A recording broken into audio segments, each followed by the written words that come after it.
We thank our generous sponsors, the Knight Foundation, and all of our other sponsors to bring this book fair to you. And please make sure your cell phones are silenced. And without further ado, I want to introduce Florencia Jimenez Marquez of the Florencia Literary Society.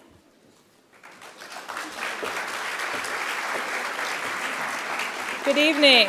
Apparently the Miami Book Fair Literati Society has been renamed after me. So I thank you all for that, and thank you also for braving the monsoons and traffic to join us tonight. I am very proud to be representing the founding members of the Book Fair's Literati Society. We are the fair's newest membership category for young professionals. A special welcome to our members here in the amazing seating up in the front. If you want to find out more about it and join us for future events, please go on to the fair's website under support. Our purpose, like all the other supporting organizations, is twofold. We want to make sure that the book fair remains the preeminent literary event in the country. And second, we want to promote book culture in Miami year-round through a series of events and socials to keep our group together. Book fair is one of those times where you wish you had cloning technology, be everywhere at once. However, there is always C-SPAN, so thank you to them for our 18th year of fair coverage. Even with all the wonderful programming going on tonight, there's no place that I'd rather be other than here with our distinguished guest. Exactly a week ago, last Saturday, I was in Paris in the middle of the chaotic aftermath of the terrorist attacks. We all know, even after the couple talk as well, we live in a world where the very nature of war and trauma is changing every day. Tonight it is my immense pleasure to introduce three gentlemen who are bringing their incredible talents to bear on classic theater and incorporating it into a very relevant modern issue. We are running late, and they have a phenomenal resume, so pretty much cut it all up. You know who they are. I will just briefly introduce them, though. The first is Bryan Dorries. He is the writer, director, and translator, and most importantly, the founder of Theater of War, a project that represents the readings of ancient Greek plays and presents them to service members, veterans, caregivers, and families, helping them initiate conversations about the visible and invisible wounds of war. He is a self-described evangelist for classical literature and its relevance to our lives today. His forthcoming book, The Theater of War, What Ancient Greek Tragedies Can Teach Us Today, will be published in September. Our next guest needs no introduction as well. You'll certainly recognize actor Paul Giamatti. An accomplished actor, both on stage and on the screen. He has too many credits to mention. Some of my favorites, though, are Cinderella Man, Sideways, and of course, Love and Mercy. Our final guest is Academy Award-nominated actor David Strathairn. Yes. You know him from such breakthrough roles as the Edward R. Murrow in Good Night and Good Luck, and also in Steven Spielberg's Lincoln. However, for me, the most disturbing thing is being backstage with him and feeling I'm somehow in an episode of The Blacklist. What is incredible about him is that he has been involved in the Theater of War since its inception, and he has said it's among the most vital and rewarding experiences of his acting career. So without further ado, I will get off the stage, turn over the mic to Bryan, and let him introduce our actors. Thank you. Go up there, brother. Thank you.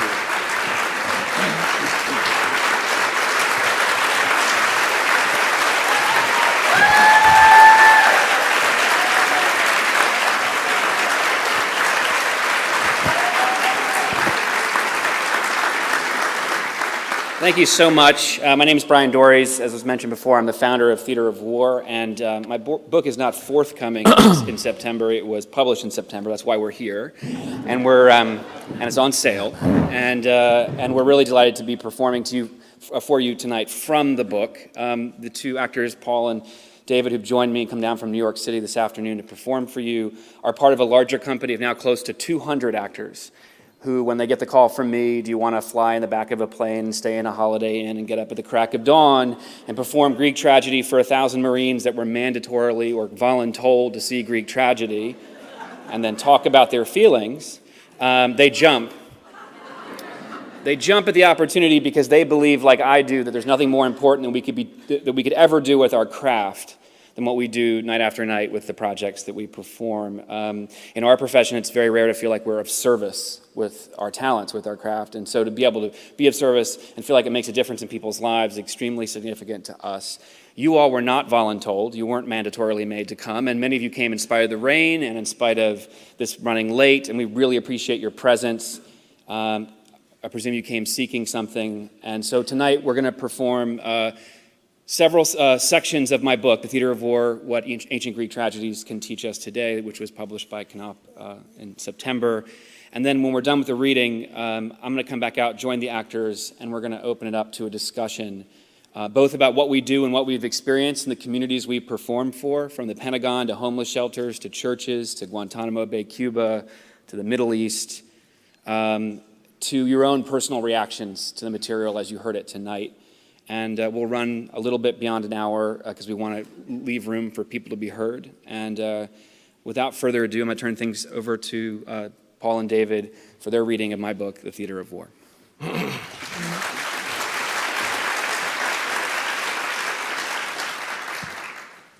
Learning through suffering. In the fall of 4th grade, I landed a small role in a production of Euripides' Medea at the local community college in Newport News, Virginia, where my father taught experimental psychology.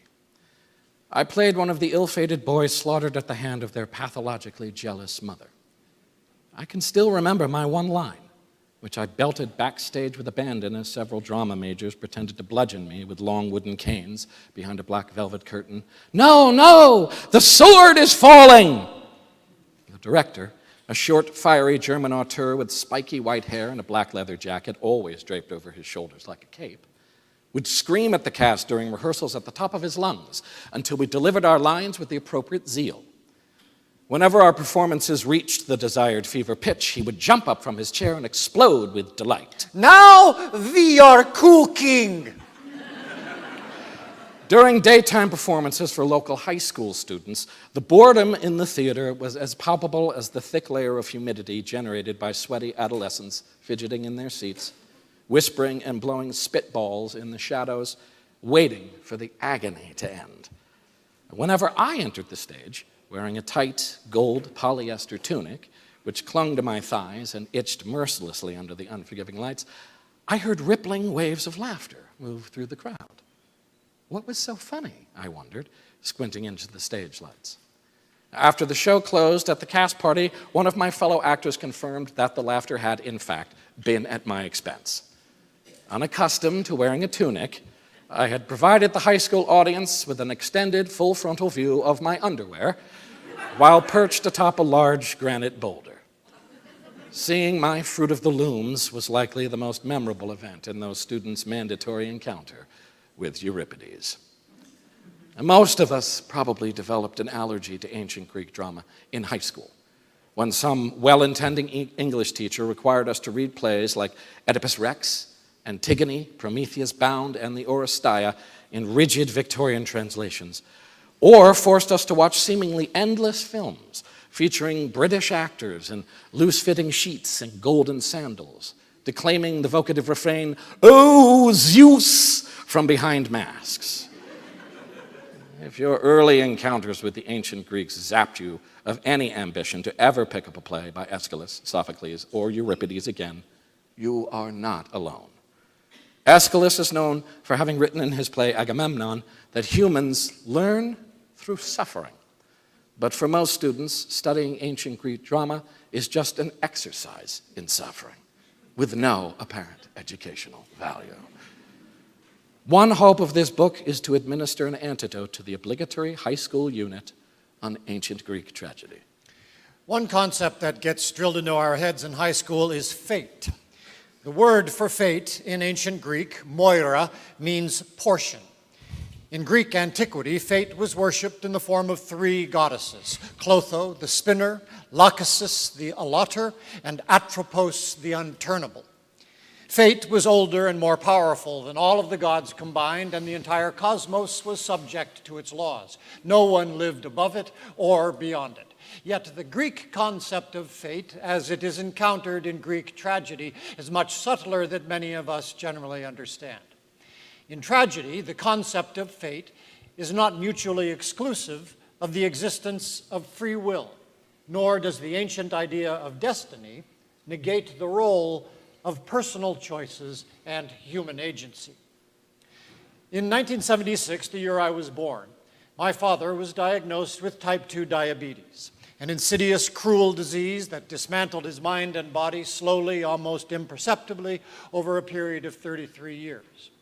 In spite of the diagnosis, he adamantly refused to adjust his lifestyle, though he knew this choice would eventually come at a deadly cost. The nerves in his feet died first. Then the bones in his ankles collapsed.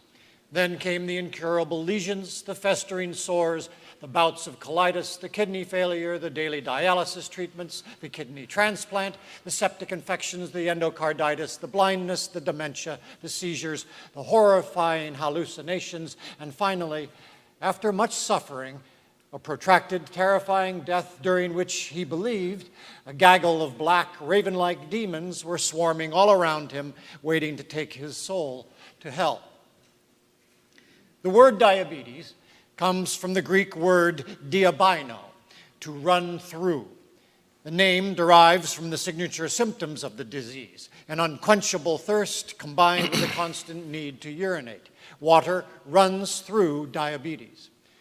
The condition results from a deficiency in the pancreas, which normally produces insulin, a hormone that regulates sugar levels in the blood. Without enough insulin, sugars run wild, causing, among other symptoms, extreme thirst, while steadily choking off the blood supply to nerves and tissues. Ultimately, over decades, the disease leaves no organ unscathed. Type 2 diabetes is a fitting metaphor for the human condition portrayed in ancient Greek tragedy, and for the interdependence of human action and fate. Those who are diagnosed with the disease often possess a genetic predisposition to develop it. It is written into their DNA, like an ancient intergenerational curse. And yet, what diabetics choose to do with the knowledge of their condition has a direct impact upon their lives and upon those who love them. Thus, in spite of the curse of the disease, diabetics still play a role in shaping their destiny. Fate describes the cards we were dealt, the portion we were given at birth. Tragedy depicts how our choices and actions shape our destiny. And no one ever said that change was easy, but my father believed it was impossible.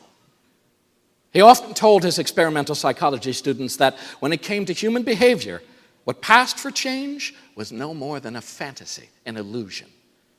This was his long-formed, heavily entrenched conviction based on years of research, working with human beings and rats, and yet nothing infuriated me more than to listen to him rationalize his own self-destruction with this specious argument.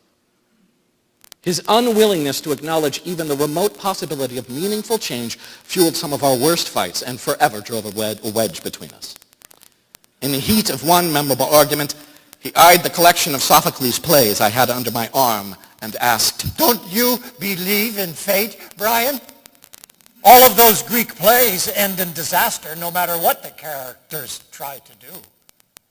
Week before my father died, frail and demented at the age of 66, I flew down from New York City to visit him at a nursing home in Virginia, a few blocks from where I had grown up. I brought him a chocolate milkshake from Monty's Penguin, the local diner we had frequented during my childhood. And though neither of us wanted to say goodbye, we both knew it was the last time we would see each other. After a long day of reminiscing and grappling with unanswerable questions, we eventually ran out of things to say. The sun had already set, though I hadn't noticed its absence until after the room faded to black and the floodlights outside poured through cracks in the blinds, crisscrossing the floor. We sat in the darkness for an indeterminate time and looked at each other with understanding and regret.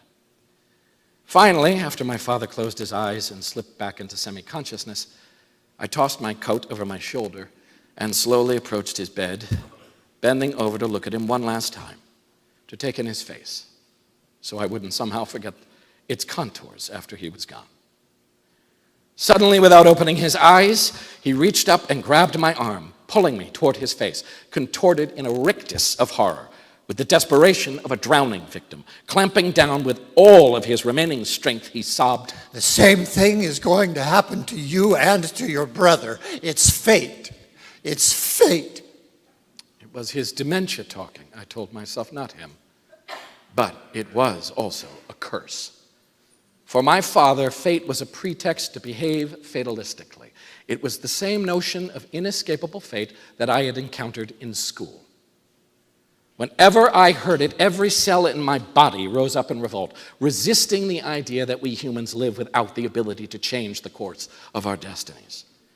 Thinking about the way my father interpreted fate, placing the concept at the center of his self-destructive, pessimistic worldview, I couldn't help believing that the objective of ancient Greek tragedy and its grim depiction of humanity was radically different from what we have imagined for thousands of years.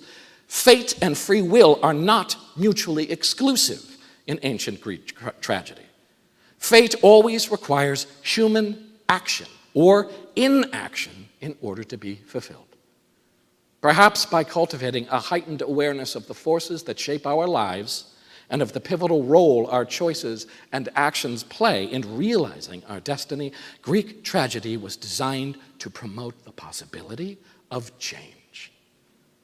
In other words, the fate that awaits Oedipus was avoidable, and so was my father's, so is yours, and so is mine.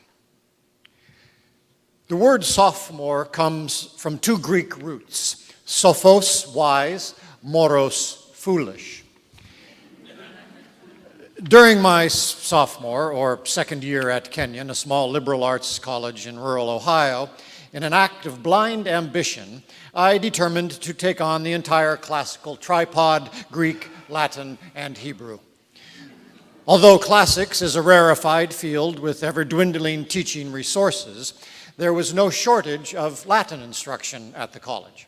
Hebrew, however, was another story, and I could not find a professor with the time or inclination to teach me the language of the Old Testament, so I had to improvise. I called a local synagogue and investigated language courses on tape. I spent time at the library perusing a decaying 19th century Hebrew grammar and started teaching myself the alphabet, training my eyes to read from right to left. I hounded the one member of the religion faculty, Miriam Dean Otting, who might have been able to help, with the hope of conveying my unflagging passion and dedication. And just when I thought that I had exhausted all possible options and was about to give up, a door opened and a master appeared. One afternoon, I received an unexpected phone call from Professor Dean Otting. She said that an emeritus professor, Dr. Eugen Kuhlmann, might be able to take me on as a student, but I would need to go and meet with him first to see if I was a good fit. As an undergraduate at Kenyon in the 1970s, she had studied with Dr. Kuhlmann and knew firsthand the level of commitment he required of his students. Her tone of voice conveyed a cautious optimism tempered by the possibility that after meeting me, Dr. Kuhlmann might not be inclined to move forward with the independent study. Dr. Kuhlmann lived about a mile from campus in a neglected little house on a bucolic hill on the other side of a narrow river winding through the cornfields. He had recently suffered a stroke that relegated him mostly to his home, and he hadn't taken on a student in more than a decade. But he remained a towering figure in the intellectual life of the college community, a last living remnant of classical European education and erudition that had reached its heights during the late 19th century.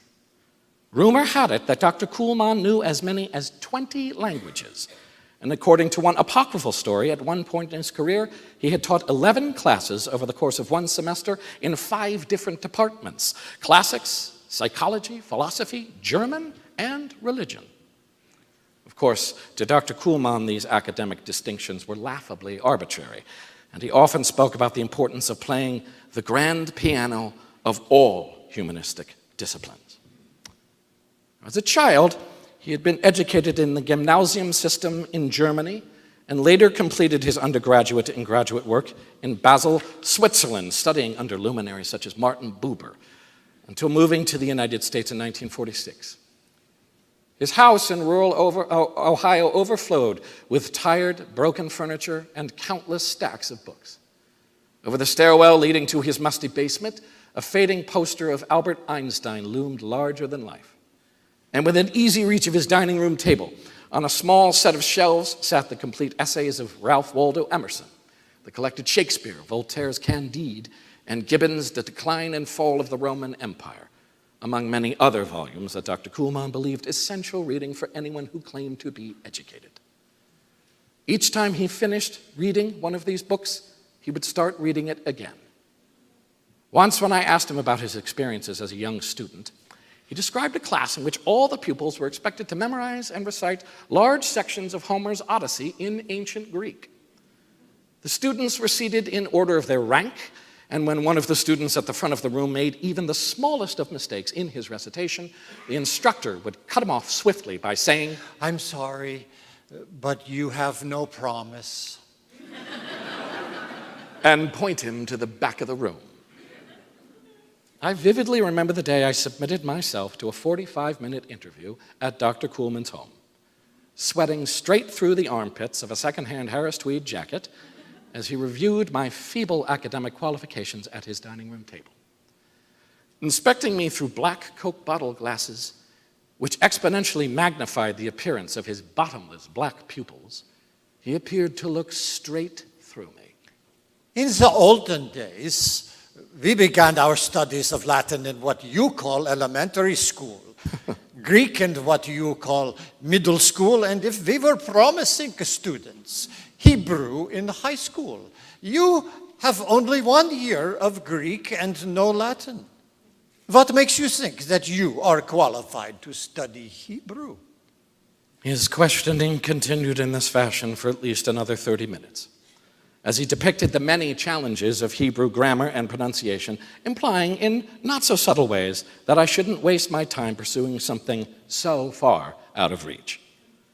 Apparently, he had conducted his own background check prior to my arriving, ascertaining from my Greek professor, Bill McCullough, that I was a disciplined student with atrocious handwriting, who probably struggled with, in McCullough's words, a mild, undiagnosed dyslexia. I don't think I said very much during the interview, but I never broke eye contact and listened intently to his every word. In Greek, to speak well, or euphemi, from which we derive the word euphemism, also means to be silent. This much I knew. There was little I could say to sway him, as he had obviously already made up his mind. Near the end of his disparaging and remarkably compelling effort to convince me to abandon all ambition of becoming a philologist, after he finally seemed to have expended all possible arguments, he leaned closer, paused, and said, But if you are willing to endure the hardships that we will undertake together, I would be delighted to have one last student. That was the day my true education began. For 3 years, I visited Dr. Kuhlmann several days each week to study classical languages and engage in the type of broad, humanistic discourse that I had only dreamed of when I enrolled in college. I had always been a slow reader. When I was a high school student, to my great embarrassment, my parents enrolled me in a speed reading course, hoping it would result in a much-needed bump in my SAT scores. However, at Dr. Kuhlmann's house, I learned to read even more slowly. Most mornings, regardless of the weather, I would walk down a steep, winding hill, past oxidizing trestles and undulating cornfields, up another hill to his listing one-story house, so overgrown with ferns and untended trees that it was nearly invisible from the road. At the beginning of each lesson, we would spread out 4 versions of the Old Testament on the table: Hebrew, Greek, Latin, and German, along with lexicons, commentaries, and concordances.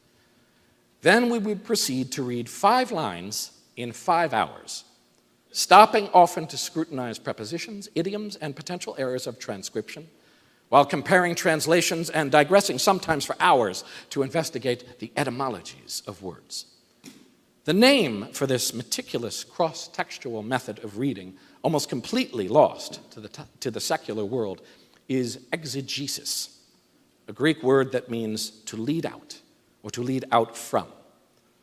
Rather than scanning for surface-level comprehension as quickly and efficiently as possible, the goal is to extract layers upon layers of significance through careful analysis and interpretation. As we move through Jonah and sections of Amos and Ecclesiastes, and later sections of Virgil's Aeneid, portions of Homeric epics, Euripides' Alcestis, St. Augustine's Confessions, and Goethe's Faust, Dr. Kuhlmann would break up the sessions with provocative questions. What is the job of the philologist? He once asked, and then before I could respond, he answered. When W.H. Auden was asked by Barbara Walters in the 2020 interview why he wrote poetry, he replied, to save the words. That is also the job of the philologist. I quickly discovered that loving words in the true sense of philology meant salvaging some from obscurity while discarding others that were as abused, as Dr. Kuhlmann often said, as library books. I jettisoned words such as interesting in Latin, to be between, and nice in Latin, ignorance, from my vocabulary, and I developed a reverence for words like enthusiasm in Greek, possession by a god, and magnanimous, in Latin, big soul. I learned that the Greeks had at least 3 verbs that meant to love, each with its own subtle shades of meaning: affection between friends and family members, erotic love, unconditional love. The Hebrews believed the seat of emotion, nephesh, resides in the throat, while the Greeks cataloged countless centers of emotion and cognition, ranging from the soul to the mind, to organs for which there is no corollary today, including the thumos, which resides in the chest and guides certain kinds of decision-making.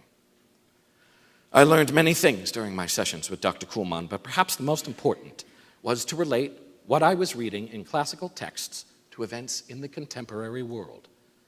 One of the requirements of studying him was coming prepared to discuss the news. We treated this daily exchange of current events as an integral part of each session, connecting the ancient mythological past to the morning's headlines. I vividly remember the day the New York Times replaced its time-honored black and white layout with a large color photo on the front page, top of the fold. Judging from Dr. Kuhlmann's reaction that morning, Western civilization had abruptly come to an end. Dr. Kuhlmann's home, reading meant working methodically, patiently through a text, forging connections across languages, cultures, religions, and time. However, it also meant stepping back from the text to digest what it said. What is the secret to reading? He would often ask with a slightly mischievous smile. In the olden days, we would read a passage from a text, then close the book and smoke a pipe or cigarette and think, what have I just read? But you do not smoke, do you, Dr. Bryan? He would playfully inquire. The secret of reading is to close the book. PTSD is from BC. Those Marines who attended the first military reading of my translations of Sophocles' Ajax and Philoctetes in a Hyatt ballroom in San Diego came on their own volition. They had freely chosen ancient Greek dinner theater over free tickets to a Padres game. And many of them had brought their spouses to the performance. The bar and buffet in the back of the cavernous room certainly helped draw the crowd, as did the presence of several well-known actors. But no one who showed up that night had any idea of what was about to happen. A large number of Marines probably expected to see a fully staged reenactment of the 300 Spartans bravely standing down the Persian army at the Battle of Thermopylae, featuring hack-and-slash swordplay and pyrotechnics.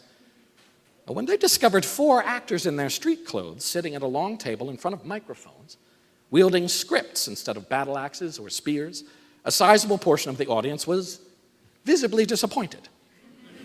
But 20 minutes into the performance, as Bill Camp, the fierce New York actor playing Ajax, wailed and screamed about how he wished to kill Odysseus and finally resolved a great man must live in honor or die an honorable death before plunging himself upon the enemy's sword, something in the audience seemed to shift. All of the cell phones disappeared. Everyone in the room leaned forward and locked on, a military term that describes when service members stare intensely at something or someone without blinking for a preternaturally long period of time. Some Marines rested their heads in their hands, peering through the cracks in their fingers. Others gazed off into the distance, glazed over but fully listening with every fiber of their beings. A few wiped tears from their eyes, tightly gripping spouses' hands, while others smirked at certain words with recognition. It was as if these ancient plays had found their intended audience almost 2,500 years after they had first been performed. There is a theory today most notably advanced by Dr. Jonathan Shea, the MacArthur Award-winning psychiatrist who has spent his life working with Vietnam veterans, that storytelling, and Greek tragedy in particular, arose and evolved in the Western world from the need to hear and tell the veterans' story. Sophocles was a general in the Athenian army, and the actors in his plays would undoubtedly have been combat veterans. The Trojan War, roughly dated to 1200 BC, likely seemed as distant in memory to 5th century Athenians as those Athenians now seem to us. Seen through this lens, Sophocles' plays emerge as a powerful tool, an ancient military technology designed to help those who'd been to war make meaning out of their fragmented memories and to evenly distribute the burden of what they brought back from battle upon the shoulders of all Athenians. Before the performance began that night in San Diego, while scanning the crowd congregating in the Hyatt Ballroom with its harsh fluorescent lighting and worn wall-to-wall carpeting, I saw young Marines gravitating toward the back of the ballroom and older, more seasoned ones congregating closer to the front. Though there were women in attendance that night, the majority of audience members were male, which should have come as no surprise since the corps is roughly 94% male. Finally, I saw a cluster of middle-aged women in relatively formal attire move with near-perfect posture down the middle aisle, single file, and sit in the front row before what looked to be self-made paper nameplates. One of the women caught my eye and made a beeline for where I was standing on the makeshift stage, a raised platform at the base of the ballroom. She reached up, took my hand, looked deeply into my eyes, and said with an unsettling blend of formality and familiarity, "Hi, Bryan. I'm Bonnie." Now, as I soon learned, Bonnie was the wife of the second most powerful general in the Marine Corps. "Well, it's lovely to meet you, Bonnie," I replied. "We're thrilled to be here." And I quickly introduced her to the actors, who each nodded respectfully in her direction. After an appropriate amount of time had passed, I attempted to retrieve my hand from Bonnie's. But she grasped it tightly, leaned in closer, and said, with suspicion and conviction, "I know you are here to perform an act of love." She continued to hold my hand, as well as my gaze, as if to leave no doubt in my mind as to the subtext of her statement. "You had better be here to perform an act of love." "We are," I said with confidence. Then, fearing she was far from convinced, I repeated myself and smiled. "We are." She slowly released my hand from her power grip and returned to her seat in the front row, flanked on either side by what I now knew were the other generals' wives, the high priestesses of the Hyatt Regency. I have since learned that the wives of Marine Corps generals hold a special place of prominence in their communities, one that affords them power and stature that is not always extended to the spouses of generals in the other services. Then the performance began. Vocal cords were shredded, spit flew, and the actors fully committed themselves to the extreme emotions and anguish in Sophocles' words. Women throughout the room wiped tears from their faces as Ajax's wife, Tecmessa, put words to their worst fears. "How can I say something that should never be spoken? You would rather die than hear what I am about to say. A divine madness poisoned his mind, tainting his name during the night. Our home is a slaughterhouse, littered with cow carcasses and goats, gushing thick blood, throat slit horn to horn by his hand. Evil omen of things to come. Marines shifted in their seats with discomfort as Ajax called out for the deaths not just of the generals who betrayed him, but of every warrior in the Greek army. I call upon the Furies, those long-striding dread maidens who avenge humans and see to their endless suffering. Witness how the generals have destroyed me. Train your eyes on those evil men. Snatch them with your talons, and just as I die at my own hands, may they also be murdered by their own flesh and blood. It is feeding time. Gorge yourselves on the generals and their men. Fiercely descend upon the army, devour it whole, spare no soldier. And minutes later, many audience's members had covered their ears as the warrior Philoctetes waited in agony as the mysterious disease ravaged his broken body, calling out for death to visit him and release him from the pain. I have a sinking feeling your prayer will not be honored by the gods. For as we speak, blood is oozing from the sword. A dark red sign of evil things to come. The pain swells underneath my foot. I feel it moving upward, tightening my chest. I am wretched. Don't go. Please don't go. You understand. You know me. Ah! Stay with me. I wish they could feel this. Odysseus and the generals. Death! Death! Death! Where are you? Why, after all these years of calling, have you not appeared? When the performance ended, it was followed by a long, powerful silence. Then overwhelming applause, a standing ovation that lasted several minutes. The plays had clearly struck a nerve, but it was unclear what would happen next.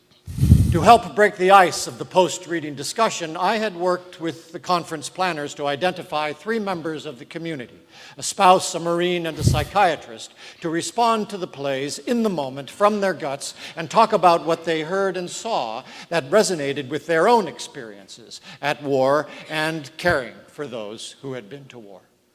One of the panelists, a beautiful, perfectly kempt woman in her mid-40s, with blonde hair, striking blue eyes, and an unassuming voice, leaned into her table mic, looked out at the audience, and said, Hello, my name is Marshall Waddell. I am the proud mother of a Marine and the wife of a Navy SEAL. My husband went away 4 times to war, and each time he returned like Ajax, dragging invisible bodies into our house. The war came home with him, and to quote from the play, our home is a slaughterhouse. The Marines all held their breath. In the back, a small group congregated around the cash bar, nursing Budweisers, gazing at the floor and waiting out the silence. Marshall continued with her emotionally charged remarks. She quoted lines spoken by Tecmessa in desperation as she tried to convince Ajax's men to help her save her husband. How can I say something that should never be spoken?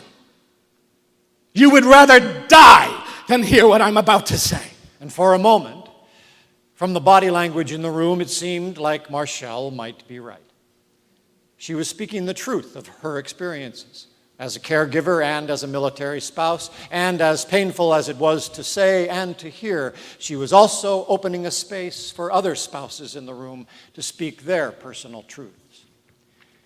After the panelists had finished their brief opening remarks and had received a strong, supportive round of applause, I thanked them for their candor and bravery and turned to face the audience. Now is the time I'd like to hear from you. Were there lines of dialogue or moments in the play that spoke to you or resonated with your experiences? I gestured toward the microphones on stands that had been placed at the front and rear of the center aisle and waited to see who, if anyone, would be willing to stand up and speak. After a long, awkward silence, much to my disappointment, a few people stood up and offered predictable, rote statements about how we should support veterans and place our faith in God. This was followed by a heavier, seemingly interminable silence. Finally, a short nun, who I later learned was a chaplain in the Canadian Army, approached the microphone with a small piece of paper in her hands. She adjusted the microphone, stretching it down to her face, and then stood silently for several seconds, pregnant with speech, clearly debating whether to say what was on her mind, before lifting up her head to utter the following words, while reading carefully and deliberately from her notes. I would like to repeat a line from the play Ajax that I have heard countless young men say to me over decades of serving alongside them in multiple wars. Witness how the generals have destroyed me. Bonnie, the assistant commandant's wife, shot up in the front row, not even bothering to approach the mic, and shouted something to the effect of, "How dare you say that? Our husbands made this conference possible. This is about healing, not assigning blame." The crowd recoiled at the unfolding conflict between the nun and the general's wife. And just when it seemed that things couldn't get any worse, Marshall jumped into the fray and spoke directly to Bonnie, who was still fuming at the front of the ballroom. I can definitely relate to that line too, because over the years my husband has said things like that to me. He's felt that way on many occasions. At this point, the tension in the room had risen to such a boil that I started scanning for the nearest exit. In case, in the heat of the argument that seemed likely to escalate, we needed to make a great quick getaway. Marshall's remark prompted a second general's wife to stand up and go on the attack, accusing her and the nun of purposely undermining their husband's authority. Marshall responded calmly, without sounding the least bit defensive. I did not mean to say anything disrespectful about your husband, ma'am. I am simply repeating something that my husband, who is a Navy SEAL, not a Marine, has said in the past.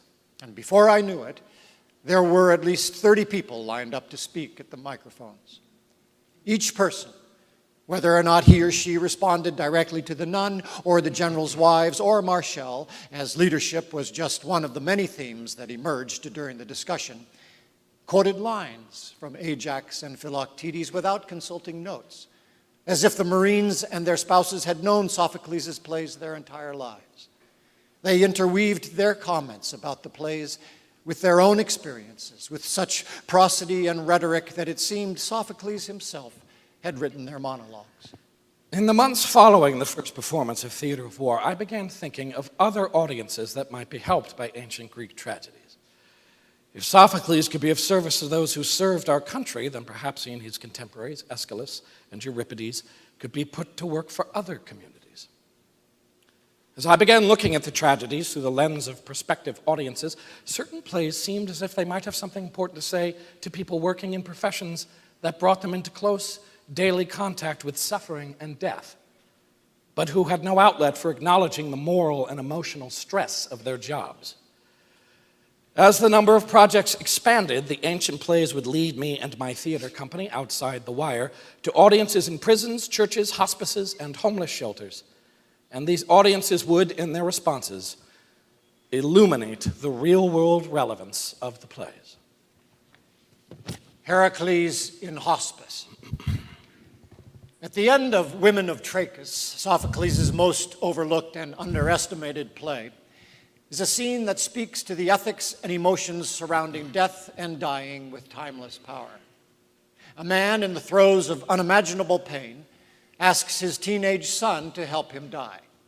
The boy at first refuses, and a high-stakes struggle plays out, in which the man threatens to disown his son if he doesn't fulfill his dying wish to be burned alive. The dying man is no ordinary mortal. He is Herakles, a Greek hero who in his life constantly pushed beyond the boundaries of what it means to be human. As the half-mortal son of Alcmene and Zeus, he developed divine aspirations at an early age. A prophecy had foretold that he might one day become a god, so he spent his life attempting to fulfill it through death-defying acts or labors, such as slaying the nine-headed Hydra, wrestling the Nemean lion, and capturing Cerberus, the fierce three-headed hellhound that guards the entrance to Hades. In Sophocles' version of the story, when death finally comes for Herakles, it catches him off guard. He had expected one day to be taken down by a mighty adversary in the heat of battle. Instead, his jealous wife, Deianira, accidentally poisons him with what she believes to be a love potion, distilled from the blood of a centaur. Years earlier, when the centaur attempted to abscond with his young wife, Herakles had shot him with his invincible bow. While gasping his last breaths, the centaur gave Deianira a vial of his blood, telling her it possessed the power to make Herakles love her again after her radiant beauty began to fade. Lesson number 1, never trust a dying centaur. At the beginning of Sophocles' play, Herakles returns from one of his recent conquests with a stunning young war bride, Iole. After laying eyes on the girl, Deianira immediately sends her husband a robe soaked in the centaur's blood, desperately hoping to regain his affection. Herakles gladly accepts the welcoming gesture and triumphantly slips the robe over his broad shoulders.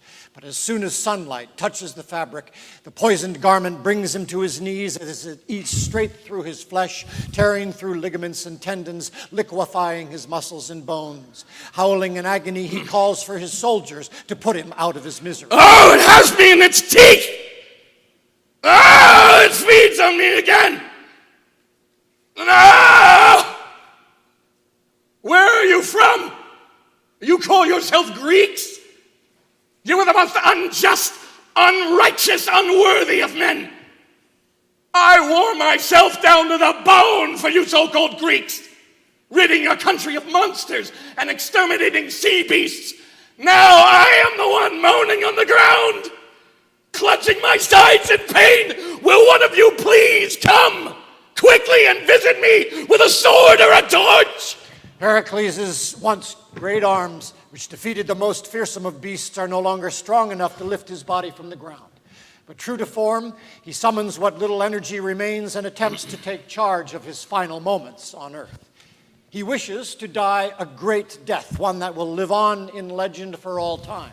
So he calls his teenage son, Hylas, to his side and asks for his assistance. He grabs Hylas' hand and forces him to swear an oath to carry his body to the top of Oeta, the sacred mountain of Zeus, and set it on fire. Father, what are you saying? What are you asking me to do? What must be done? Or be someone else's son? I ask you again, Father, what are you asking me to do? Be your murderer, stained with the pollution of your blood, and hounded by furies forever? I am asking you to be my doctor. Heal this affliction. Cure my disease. For some people today, attempting to exert control over the process of dying could mean taking narcotics while refusing food and water and slipping quietly away into blissful, endless sleep. For the great Greek hero, it meant going out in a blaze of flames. So Herakles commands his son to be his doctor by burning him alive in a ritual atop Mount Oeta, aimed at cementing his status as the immortal son of Zeus. Some scholars have argued that at the end of Sophocles' play, Herakles transforms into a god in that moment of ascension or apotheosis. Others contend that he simply dies. Though nothing in the surviving script resolves this question, one thing is certain. Herakles knew how to make a dramatic exit, one that would be remembered for many centuries to come. As Theater of War continued to tour, new projects naturally evolved out of our work with the military that were designed to address the needs of other communities. One of these projects, End of Life, presents readings of scenes from Sophocles' Women of Trachis and Philoctetes in medical settings as a catalyst for open dialogue about the ethics and emotions of end-of-life care. After one such reading at Harvard Medical School for an audience of students and medical professionals, a male hospice nurse with long white hair, wearing a faded jean jacket, approached a microphone in the center of one of the auditorium aisles. His hands trembling, he nervously said, "Forgive me. I've never spoken before in public in my life, but I feel compelled to apologize to all of the doctors in the audience who do not get to be with their patients when they die. I have a hard job, but I witness miracles every day. The nurse had no intention of glamorizing death or dying. His point was simply that there's more to medicine than preserving life, and that doctors who no longer interact with patients when they are deemed beyond treatment are deprived of experiencing an integral part of life, namely death. Later that summer, after another performance at Harvard, this time for an ethics course, a senior oncologist on the verge of tears quietly told a group of friends and colleagues, I have never, in all my years of practicing medicine, questioned my position on euthanasia until hearing the screams of the actor playing Herakles dying. doctors are trained in the West to practice their craft with detachment. This makes practical sense, as they must witness suffering every day. Starting in medical school, they build up walls to protect themselves from unwanted emotions. And so I hoped a performance of extreme suffering, such as Sophocles' depiction of Herakles' death, might touch doctors and other health professionals in unexpected ways, opening up dialogue about the challenges of witnessing suffering. By bringing the End of Life project to Harvard Medical School, we hoped to empower hospice and palliative care professionals and other caregivers to come out of the shadows and speak the truth of their experiences, to create a forum where their unique voices and perspectives could be heard. When the hospice nurse spoke after the first performance, I knew the project had the potential to create the conditions for a conversation that many people wanted, but few knew how to start. An open discussion of death and dying framed by empathy and experience. As Outside the Wire began to tour with the play, one of the most striking and insightful medical professionals to step out of the shadows was a palliative care doctor at the University of Virginia Medical Center named Leslie Blackhall. Dr. Blackhall credits her father's death when she was in 3rd grade as the reason she went to medical school. He had leukemia, and for a year he had been dying slowly, agonizingly in front of her. She remembers, at age 8, becoming acutely aware of human mortality, which led her to ask the questions that few 3rd graders typically contemplate. Witnessing her father die and caring for him through his final months left her with this burning sensation that life is short. And if life is short, then what are we supposed to do with it? If anyone can die, it can't just be to grow up and get a job at GE, which is what my father lived in Schenectady for, and then settle down. As fate would have it, Blackhall ended up studying medicine in New York City during the height of the AIDS epidemic, when little was known about the disease and few precautions were in place. Not until her 3rd year medical rotation did doctors discover they were dealing with an infectious disease. Up until that point, she remembers drawing everybody's blood with no gloves. Bellevue Hospital, where she worked, was filled with, quote, young, terribly suffering, dying men. She and her colleagues felt helpless in the face of this modern plague as it ravaged the city's gay population. She started to question what it meant to be a doctor when all her patients were going to die. I mean, if your goal is to cure everybody, then you are 100% going to be failing over the long term. So how do you become a doctor for mortals? Unfortunately, the national discussion about the legal and ethical issues surrounding end-of-life care was still new. None of her instructors were teaching how to administer medicine for the dying. The directive was to preserve life at all costs. Then Blackhall had an experience that fundamentally changed her relationship to medicine and to death. On her first day working as a medical student at New York University Hospital, a resident brought her into a room to see a patient. The woman had an NG tube in, a nasal gastric tube. She must have had a bowel obstruction because black stuff was pouring out of it. Now, she's writhing there in the bed. Her family is standing around her, and they're dabbing her forehead with a cloth because they didn't know what else to do. So we looked in, and then we walked out and closed the door. And the resident turned to me and said, "She'll be dead tonight." And she was by the next morning. What haunted Black Hall about the suffering woman was that nobody lent a helping hand. Nobody. from the hospital's perspective, the patient was beyond the scope of medical care, and so its physicians had no business lingering in her room or offering to ease her suffering. Black Hall awoke that day to the stark reality that doctors did not treat death and dying as a normal part of medicine, and she made it her personal mission to see that they one day would. Not long afterward, while Black Hall was working the night shift at the hospital, she encountered a patient who was shaking uncontrollably from fever and chills. All he wanted was a blanket, but like the woman in her previous story, he had been left to die in his room, ostensibly without medical care. She went and got him a blanket, even though he wasn't her patient.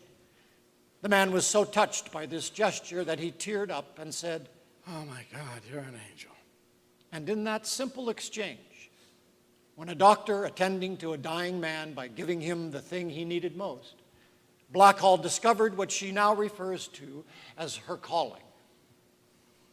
Looking back on it all, Black Hall connects witnessing her father's death and the suffering that led up to it with her choice to specialize in palliative medicine, which aims at relieving and managing the pain and symptoms associated with serious illnesses. Black Hall had been comfortable talking about death from a very early age. For her entire life, she has believed that dying is a part of living. So she isn't afraid of death. She is able to Go into the rooms and be there with people. Just be there. And somehow that was really helpful and really important, being a witness. Even if all it took was to get the guy a blanket. In Sophocles' Women of Trachis, Herakles, when he asks his son to be his doctor, his iater, he is not asking for medicine. Dehumanized by his condition, he is asking for his son to take his needs seriously and treat him like a human. From Black Hall's perspective, It's not just about whether it's ethical to do X or Y. It's also about taking care of that lady in the room with the black liquid pouring out of her NG tube and the family dabbing her forehead. I mean, it's one thing to say she should be able to have an assisted suicide, but you know what? She did not have to be suffering that much. And knowing what I know now, her family didn't have to be dabbing her. She didn't have to be writhing in pain. It wasn't just bad ethics, it was crappy medical care. Epilogue. In the early days of theater of war, I followed a hunch about ancient Greek tragedies that led us to unexpected audiences in unlikely places and gave me a new understanding of the relationship between theater and audience. But these days, outside the wire sometimes seems more like the fire department than a theater company. A call comes in, we design a new project, and then we deploy our actors to the community in need. The first call came in 2011 after an EF5 tornado roughly 3/4 of a mile wide, one of the largest in recorded history, flattened a large swath of the city of Joplin, Missouri, killing 161 people and destroying more than 7,000 apartments and homes in 32 minutes. George Lombardi, the state's director of corrections, traveled to Joplin to survey the damage. When he saw the indescribable wreckage, piles of cars stacked up like children's blocks, churches and nursing homes torn from their foundations, and fields of splintered debris where homes, schools, and hospitals had once stood, he wrote to me and asked, "Is there a story that might help the people of Joplin begin to come to terms with what has happened here?" I replied with a single suggestion: the book of Job, an ancient Hebrew poem about a righteous, prosperous man who is tested by God when he loses everything: his children, his crops, his livestock, his house, and his health, after a great wind annihilates his home. Convinced of his own innocence, Job sits silently in the dirt behind what's left of his home and asks God for an explanation, but God does not answer. A group of friends visit Job. At first, they sympathize with his suffering, but when he questions why he has been singled out and made to suffer, they condemn him and say he must have done something to deserve his terrible fate. But Job clings to the belief that he has done nothing wrong and continues to shake his fists at the sky in righteous indignation. At the very end of the poem, God reveals himself to Job in a disembodied voice from within a whirlwind and rebukes him for presuming to understand his will. Job covers his mouth and falls silent, and in an enigmatic ending, God restores his health and prosperity, doubling his children, his livestock, and his crops. For thousands of years, people have sought comfort in this story and its timeless exploration of how humans behave when disaster strikes. We premiered the Book of Job project in Joplin, Missouri, for more than 1,000 people in a Christian megachurch. Then later, on the eve of the one-year anniversary of the tornado, we performed it in a high school auditorium. We used Stephen Mitchell's beautifully, dramatically charged translation. And when the survivors of the Joplin tornado saw and heard their own experiences reflected in the performance of an ancient biblical poem, they opened up and shared their stories and perspectives. They grappled with what it meant 1 year later to move forward with their lives while still living with reverence and respect for those who were lost. Here is how people in Joplin responded to the Book of Job performances. No matter what, when a person openly, honestly, truthfully pours out their heart and soul, I must listen openly, honestly, without judgment or prejudice. I am a survivor. The Midwesterner in me, the Joplin boy in me, wants to hear the last word be okay. We got hurt, we grieved, we shook our fists at the heavens, cleaned up, went to work. Let's move on. People tell you they need to move on. Maybe it's you who needs them to move on.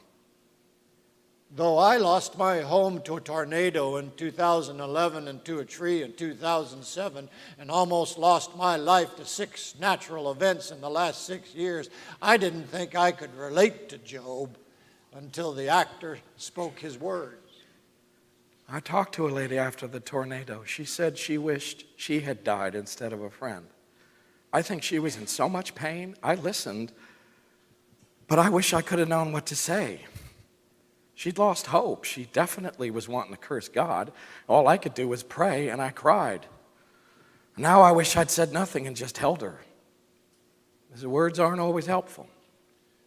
The text reminds us of our common humanity across time and generation. It was comforting to see that we're all human. Suffering transcends time. I have heard variations on this final comment in almost every community we have visited, regardless of the prevailing language, culture, or religion. And what I have seen in the faces of audience members night after night is a palpable sense of relief to discover that they are not the only people in the world to have felt such feelings. I would go so far as to suggest that audience members are, in a way, healed by the realization that they are not alone in their communities, not alone in the world, and not alone across time. Or as one Vietnam veteran named J.F. Johnson eloquently put it after an early performance of Theater of War at the Juilliard School of Drama in New York City.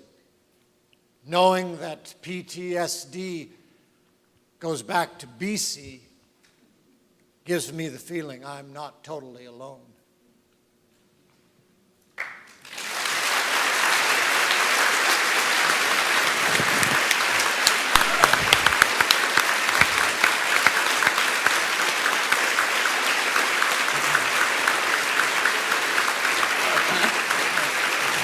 Sorry, brother.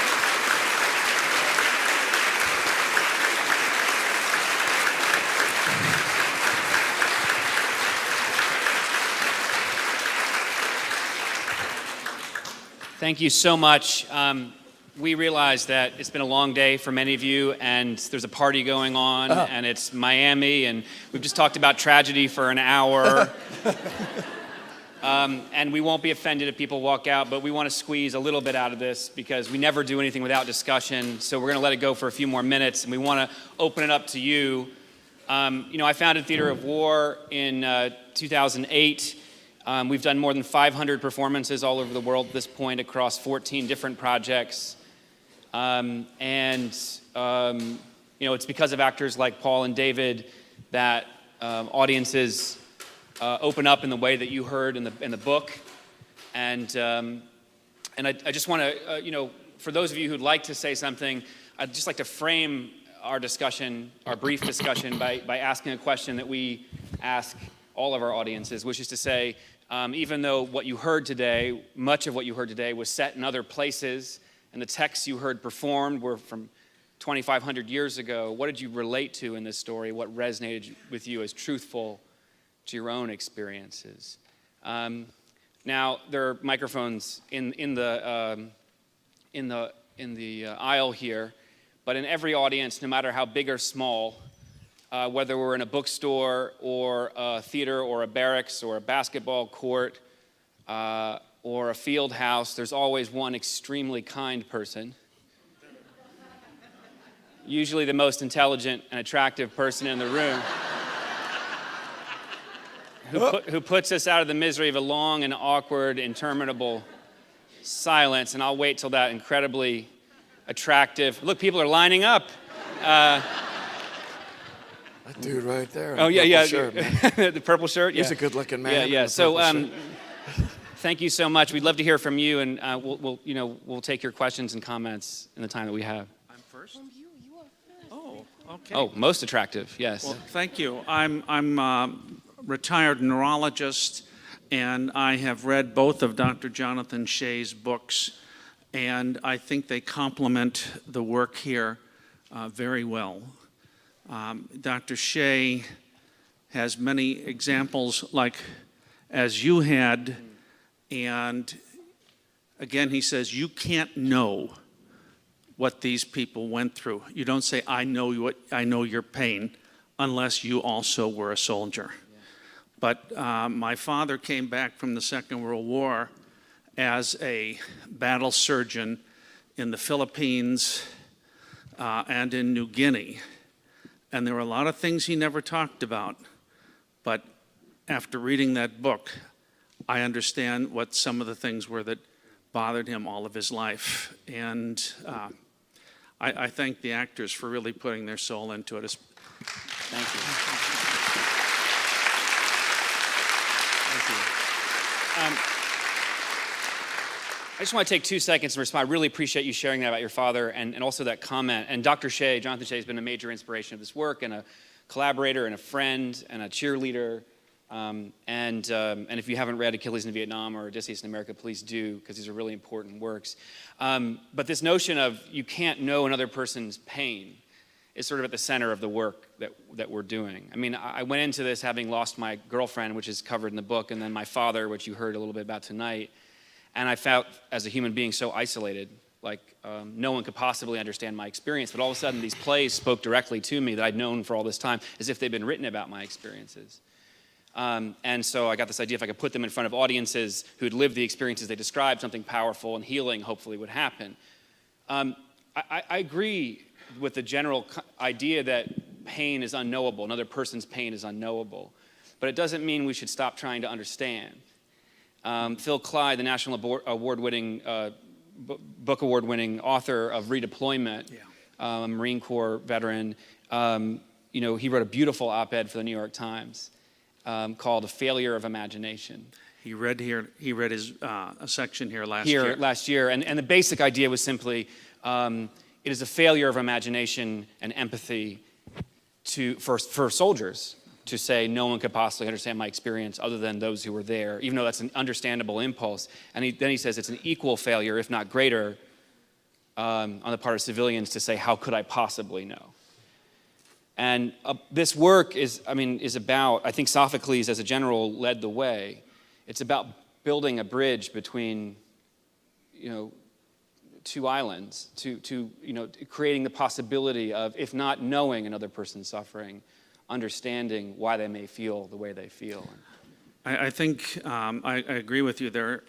The two things that move me the most in what Dr. Shea wrote, in Achilles in Vietnam, he describes the berserker. Yeah. The person who seems fearless, goes wild in every battle, and seems mysteriously untouched. And the other men knew that and tended to stay around him.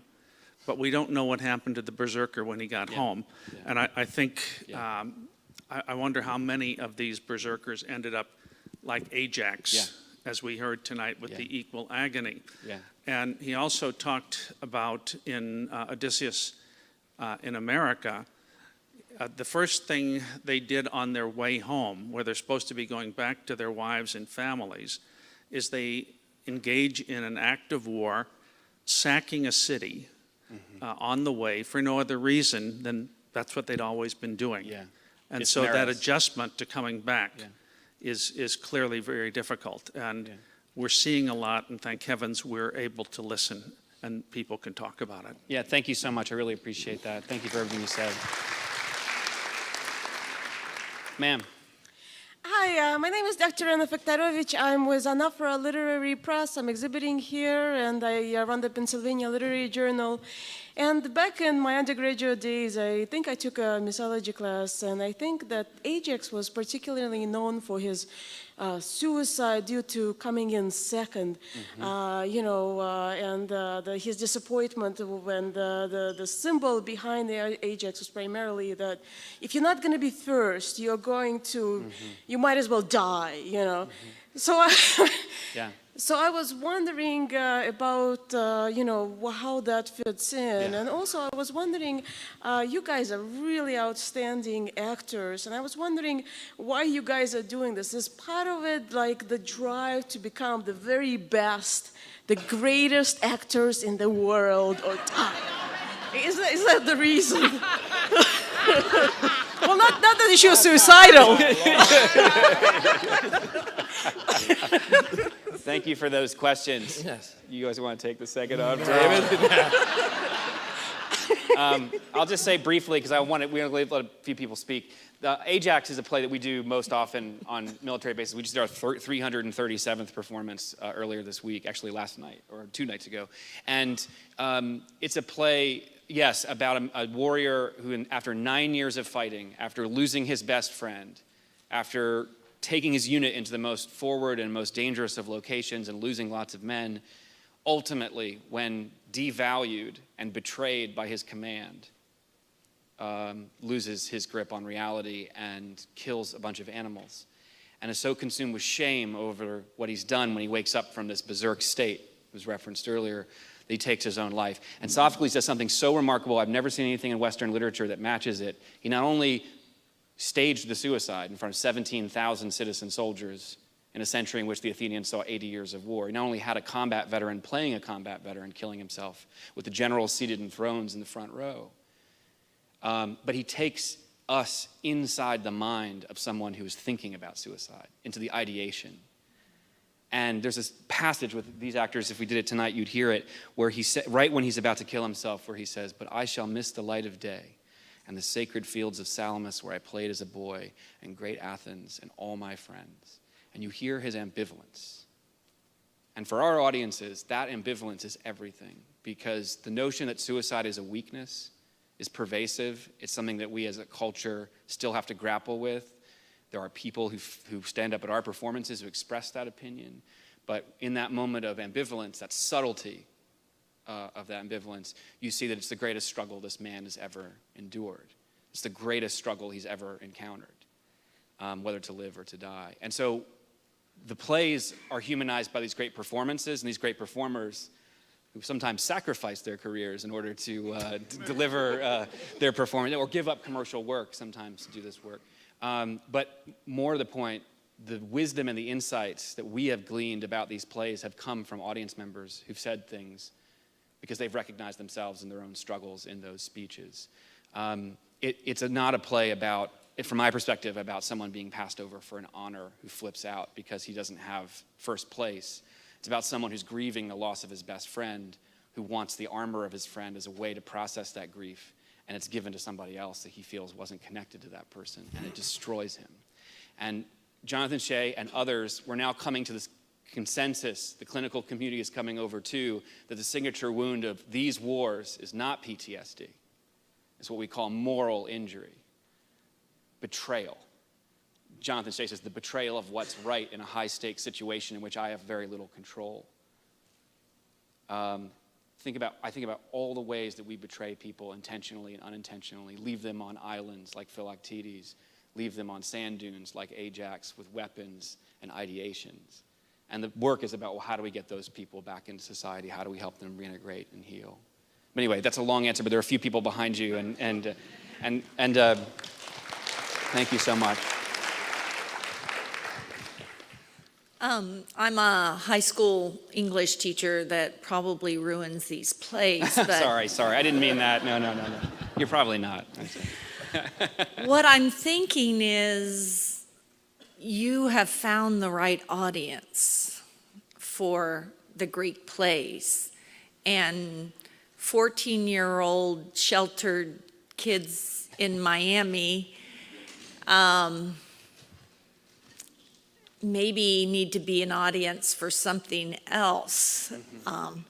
Yeah. At the same time, I have to report on my state. We have to give these state tests, and our state is very cheap. So everything on the test is over 100 years old, so we don't actually have to pay any writers for the work.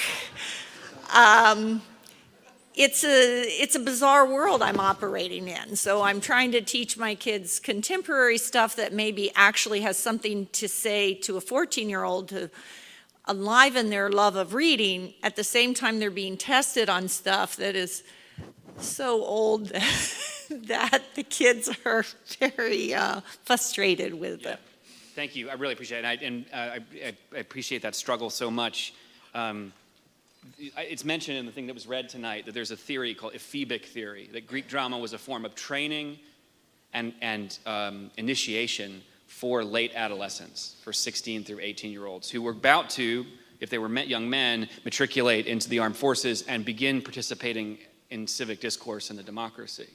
And so that theory basically frames the tragedy in a way where all of those young characters like Neoptolemus and Hylas in the scene where he says, every decision I make, I'll be wrong.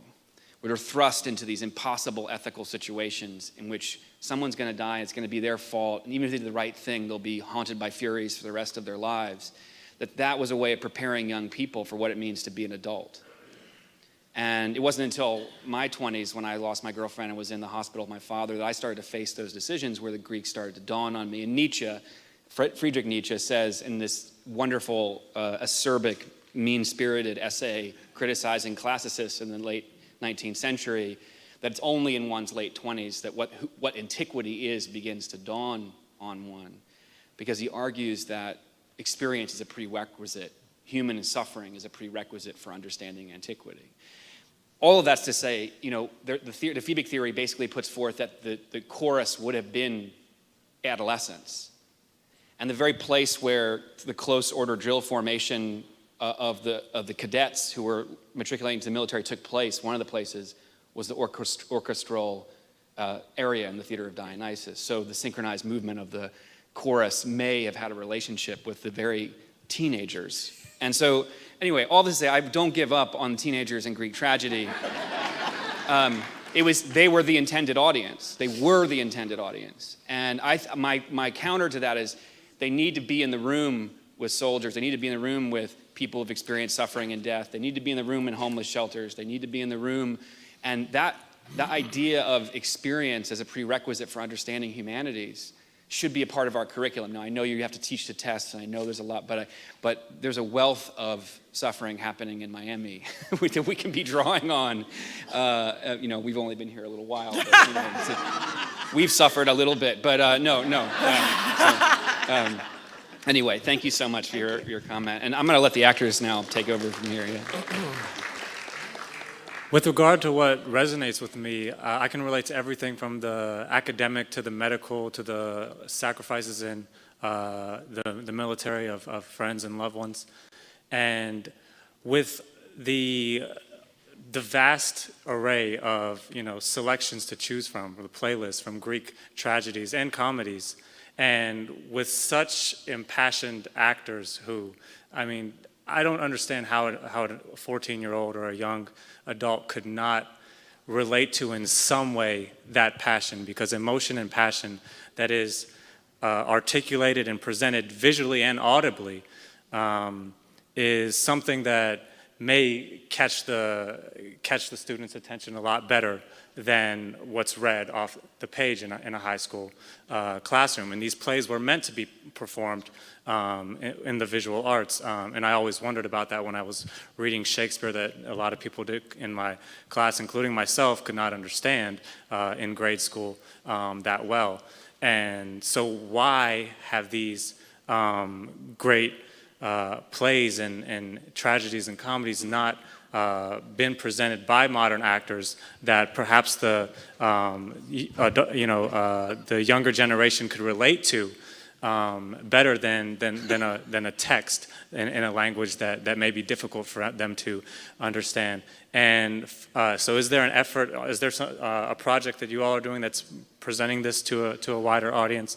And to the actors, when you become involved in such an impassioned character, do you actually feel those emotions to a certain degree? Because it seems to me that you would have to feel them in the way that you were presenting them today. So was there a process where you can eventually not feel such pain when you're performing? Boy, that's a big question. I'm going to let the actors answer whatever they'd like out of that.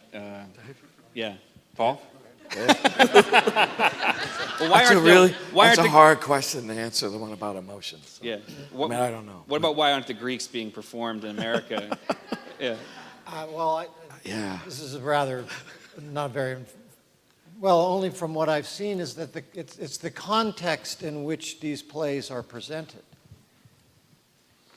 There's no bells and whistles here. There's no robes and there's no lights and music and the whole the bells and whistles that come with going to a play. There's something austere and simplistic and direct about the material. The material, I think, I've found speaks most incisively when it's talking to an audience who knows it. That's not to say the general public doesn't understand tragedy and pain and fear and sacrifice and doubt and all these things that, and ridicule and humiliation and plea to the gods and whatever. It's not that we all, I think, have a universal sense of that. But it's what Bryan has discovered with these plays, is that when you take it to an audience who has experienced it, we know so much less than the audience does. And that the real drama of the event doesn't begin until we've stopped reading. And then here comes the real players. And what is happening in the room is the most dramatic thing. I don't know why the Greeks aren't done more commercially. I don't know. We should mention there are 3 productions of the Oresteia in London right now, Well, almost consecutive. There's one in the West End that just finished after transferring from the Almeida. There was Oedipus, there was Medea, there was the Bacchae, all done at the Almeida this last year. Wow. The Brits consider this part of their repertoire. Wow. They own it. We are not in our adolescence with regard to any other art form. Miami exemplifies that. Why are we importing all of our classical work from Great Britain? And why are they the ones that have ownership of the Greeks? That's the question I ask that's what keeps me up at a time when in our society, how long have we been at war? Yeah. Want to talk about British actors? No, just kidding. No, I don't want to talk about that. Sir, yeah, go ahead. So the only real experience I've ever had with any of this stuff was when I took creative writing in high school. My creative writing teacher, because she didn't want to teach that day, decided to show us Antigone, and it was really a brilliant play to watch. I was sort of fascinated by the strategicness of Sophocles and the idea that when you make a Greek play, one of the rules is you cannot change the setting, and that all Greek plays are only done in one setting. And I found that to be very baffling, because when you watch movies and stuff, it moves around. I'm like, how do you. So I watched the play, and people entered, and they would tell the characters news about what was going on, and that would be how the play would move along with the chorus that would come in. So that was really kind of, I think the thrill for me with Greek plays isn't that I didn't have to read it first of all, I got to watch it, which is really the best way to do it. And second, this sort of baffling way of how it was put together was really, really well done. And I have a question for David. You're on the blacklist, and I totally, totally love your show. What do you think the show says about the way America and the FBI and the CIA work today, and what sort of comments do you think it makes in terms of those sort of things? I love how you slipped that in. That That's was good. great. Yeah, That was really, very well played. Yeah. Like this disquisition on Aristotle, followed by what's James Spader like? Yeah, what's James Spader like? Yeah, well, I don't know. You know, it's not to make a big ding of this, but compare Blacklist to Ajax. Okay? We're both trying to reflect, they're both attempts to reflect something about our human condition. I think Sophocles does a little better job. Don't get yourself kicked off the blacklist. Oh, he's already dead. I didn't mean that. Sorry. And also because I can't really, full disclosure would probably, I'd never work again if I... Yeah. Don't give anything away. I really don't want you to do that. Yeah, please. Yeah. Really? No, but I'm just thinking about why we don't do these plays. I think that there's an instinctive, visceral fear of these plays. They're scary. They're scary to do. They're scary, and I think people are scared of them. And they're a kick in the head. These things. And if You you're just gonna stole my word. I'm sorry. Yeah, you're really Scary? pissing me off, okay? Okay. All right? You wanna- Man, I'm in Miami, man. Oh, yeah. Welcome to Miami. Yeah. I'm Latin. Right on. I'm Latin. That's worse. Okay. Okay. Scary. They're scary, though, right? But they are, and I think Hell think hath that's no what I think. fury, okay? All right. Yeah. Yeah. I think you originally said you guys like to hear from us, like what we got, Yeah. or what happened with us. The idea, yeah. Well, we all have our share of mourning and things that happen to us, and you don't compare tragedies, but we all mourn. We all have our individual wounds that people can't relate to. We all cry, but not necessarily together. We're not all Jewish, so we don't get our yortzites together in the temple. And so a lot of times I find that crying's not enough. I find myself moaning, like I'll go out walking and moaning. I'm just trying to get something out viscerally, it's this energy that wants to come out, and tear ducts aren't necessarily enough, And I know that it's an energy, black storm cloud. If I don't move it out, the laughter's not going to come out, So later. So what I experienced tonight was the scream. That screaming through a microphone. You just went 360 degrees, intergalactic scream. And you scream back through the centuries, through the millennium. You scream forward. And that's in my gut. I was born under an angry star. A lot of people are born under an angry star. A lot of us, our children are now in a world of, you know what I'm saying? Yeah. And that your script, that's very healing. That's very healing to me. Who said, your teacher said, you learn when you close the book. Yeah. Now, when I leave here, the book's closed. And so I'm going to be hearing his screams, and it's going to be feeding me and healing me. And someone heard me, and I heard them, and I'm hearing, it's like this community heal. Anyway, you know what I'm saying? I really appreciate what you're saying. And I got it. I was blessed enough to be in the front row, in the front seat. And I got his spit on me, So it went in this little crack. It went in this little crack in my little shoulder here. So I'm infected with it, and I'll have it in a good way. So I have it with me my whole life, Yeah. So I'm healed. Thank you. Hallelujah. Thank you so much. I really appreciate, the note that I give the actors, and it's actually starting to work now that we're pushing way past our time, that I tell them before they go on, is make them wish they'd never come. But Paul, among many other actors, takes that line most seriously. And, you know, we talk about what it's like afterwards. And, you know, if an actor has pushed himself past what would be appropriate, right? And it's no longer consumable. It's not art. It's not entertainment. It's actually beyond what you could ever imagine having experienced in this room tonight. You didn't come expecting it. Then something else can happen.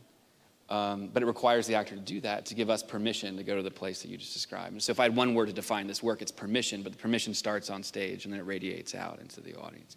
We have three more people, and if you could keep your comments relatively concise, because I don't want to be never invited back to the Miami Book Festival again. So. Thank you so much for this. The tragedies seem to have a unique power to speak to and reach modern audiences. Do you think other classic works like the comedies can also be made to address the needs of modern audiences and help them like you've been able to do with the tragedies? Thank you. There's a Lysistrata project a few years ago. It was a global project. Lysistrata, as I'm sure you all know, is a play by Aristophanes about women who refused to have sex with the men until they stopped waging war. And so people did it all over the world. Companies did it all over the world. And there have been other instances of, I think, very successful comedies. But this larger question of, can comedy serve an audience the way tragedy can? Yeah. I wish I had the temerity to try to answer that question. I've really, all of our projects are tragedy because we know tragedy's a tool. But I'm sure comedy's a tool too. We'll talk to us in 20 years. Yeah. Hopefully we'll, yeah. Thank you so much. Yeah, ma'am. Hi. Hello. How are you? First of all, just thank you for that really wonderful, wild, cosmic, strange, fantastic reading. I think everybody feels the same way about it. We were very touched and involved emotionally with what you were saying.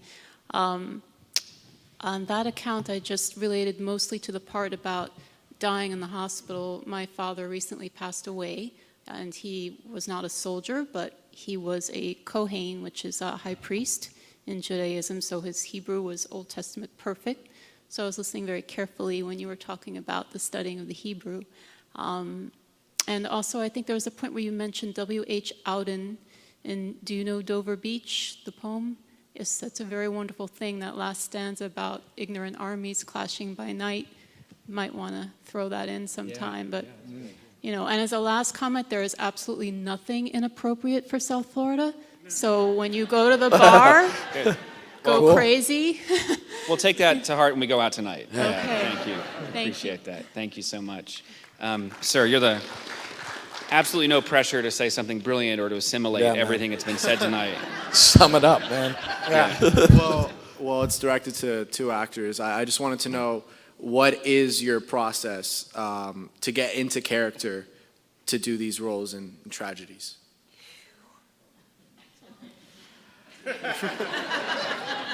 It's interesting. I mean, we don't really rehearse them very much, and it's almost like that would be the wrong thing to do. It's almost like you have to just let it in there. I mean, there's nothing you can prepare to do it in a way. I mean, I suppose if we were going to do a whole production of it or something, we'd have to. But in a way, being that open to it is the only way to do it. Yeah, and I don't know if you've experienced other translations of this material, but what Bryan has done in these translations, that there's nothing between the words and the sound of the words and the meaning and the feeling of the words. So we don't have to figure out what Sophocles is trying to say. And the motivations of these characters are pretty clear. That's something that is, the purity of it is, and not to say that it's simplistic, but it's distilled to a point of transparency, and it's so effective. I think I would challenge anybody to read these words and not have some. Yeah.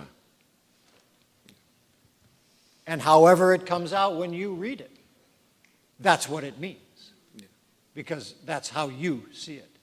That's what's the beauty of these this literature, because it transcends and becomes a very universal thing.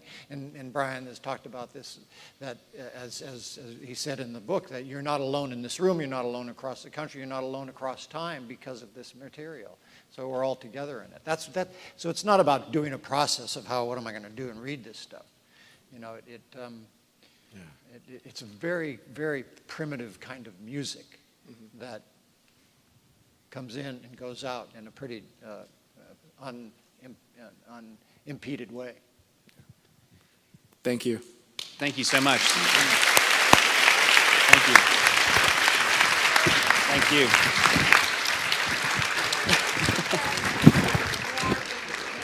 Big hand. Bryan, congratulations. Thank you very, very much. Thank you both. Pretty amazing. Bryan will be available to sign books out to my right. And for those of you who want to hang around, if you go to the swamp afterwards, I believe the Rock Bottom Remainders is playing now as well. Thank you all.